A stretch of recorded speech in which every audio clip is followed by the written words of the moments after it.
সাইডে আজকে নতুন কাজে। তো এখন আমরা দেখাবো কি কি কাজ আমাদের করা লাগে, ঠিক আছে। এখন আপনারা তো দেখতে পাচ্ছেন এই যে সামনে এই যে গাছগাছালি আছে, আসলে প্রকৃত আমাদের বস এই গাছগাছালিগুলো কাটবে, ঠিক আছে।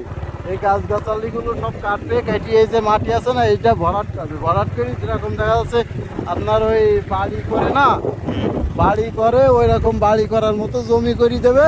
তারপরে মনে করো এখন যদি এই জমির দাম যদি এখন দেখা যাচ্ছে 15 টাকা ফুট হয়, তো ওই সময় দেখা যাচ্ছে এই জমির দামই হবে 50 টাকা ফুট। এই হইলো আমাদের বসের ব্যবসা, ঠিক আছে। এখন সেটা আপনাদের দেখালাম। যদি কেউ মনে করেন যে এই বন জঙ্গলের কাজ করতে পারে তারে কাজে ঢুকানো যাবে, ঠিক আছে। এখন অনেক লোকের আসলে কাজ নেই, তবে বেশি লোক না, একজনতে 2 জন, ঠিক আছে। এখন যদি আপনারা কেউ করতে চান তবে 5 ফুট CIDP